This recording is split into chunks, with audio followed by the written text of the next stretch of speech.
had the vibe, that vibe. I don't know how to explain that vibe of bootlegging. Yeah, because, back in the 80s, the biggest difference in then and now is people didn't fragment metal into 20 million subgenres. It was metal. Yeah. Us, speaking for ourselves, we listen to Venom and to Angel Witch and Iron Maiden and Sweet Savage and Silver Mountain, and some of these bands now, people go, well, that one's a death metal, that one's black, that's power metal, and that one's power metal, and this, we never ever called it anything. It was like it was just metal. But then again, I guess you could say the whole putting a genre tag on everything maybe started with bands like us with the whole thrash metal thing. Right. Okay. Now, are you guys planning to re-record Bonded by Blood at all? Or is that kind of something in the works? We're actually planning on starting that, I think, early January. We are going to re-record Bonded by Blood. Wow. And, I thought some people think I shouldn't do that, but, I want to do them because of Rob, the way he's so killer on the songs. But see, we're doing it in two different ways. For one, the whole thing's being done as a Paul Bailoff tribute, and it's one version will be done by Exodus, and one version will be done by Exodus, but with 9 different singers on all 9 tracks. Yeah. Do you have anyone already lined up or confirmed? Yeah, I've got a short list, and I've got some people who've already said, yeah, they're totally into it, and then, I still have to make contact with some other people, and so that one will probably follow the first, but, I'm hoping to, get them both done, and we can release them as a double album. Wow, that'll be really good. And you have no idea when that'll come out, eh?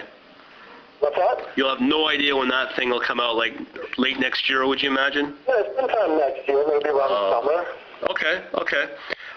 With this new album that you guys have put out, do you think it's your best yet? Yeah, I do, but I always say that. But, that's because every album, our only one goal is to make the best album we can. Shovelhead's amazing. I'm not comparing this to anything. I just, right now I'm so jazzed on these songs. I think this album is, dark, it's brutal, sinister, and, it's epic. Shovelhead was like a machine gun. This one's kind of like nerve gas. Right.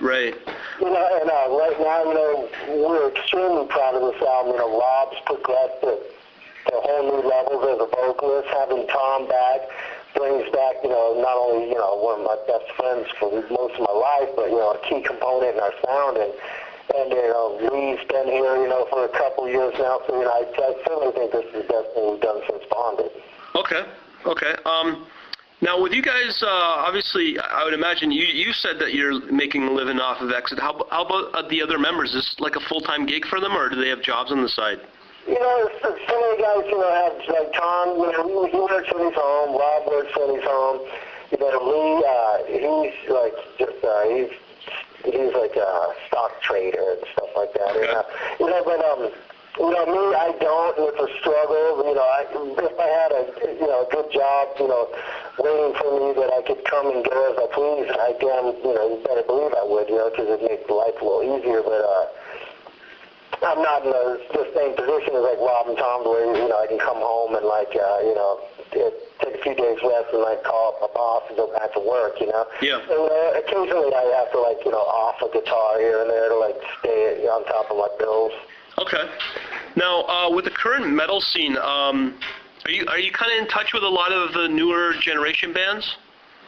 Well, it depends on what you mean in touch with. Musically, yeah. I mean, I love Lamb of God. I think they're fucking great, and okay. They're totally killer.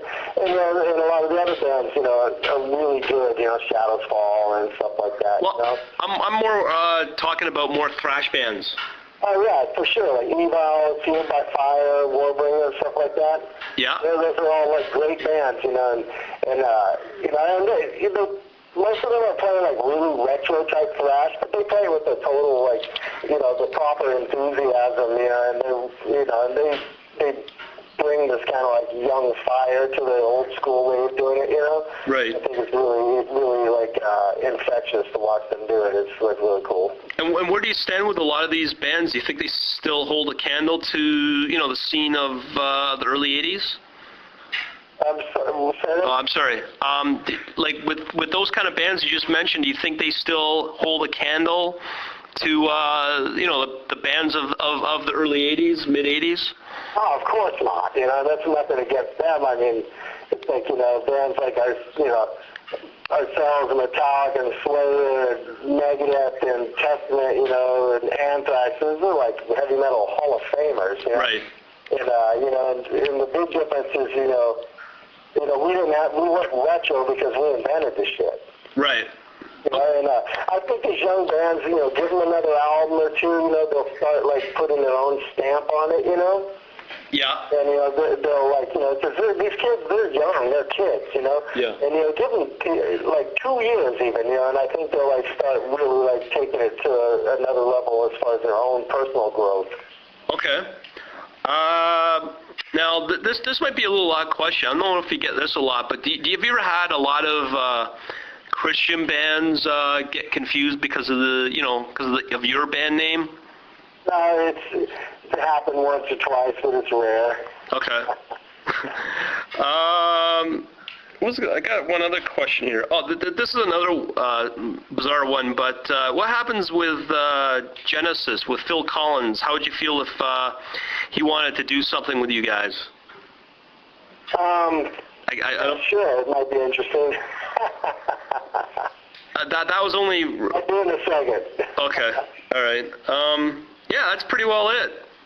All right, well, thank you, man. All right, man. Thanks a lot for your time. Okay, thanks. Talk to you later. Bye.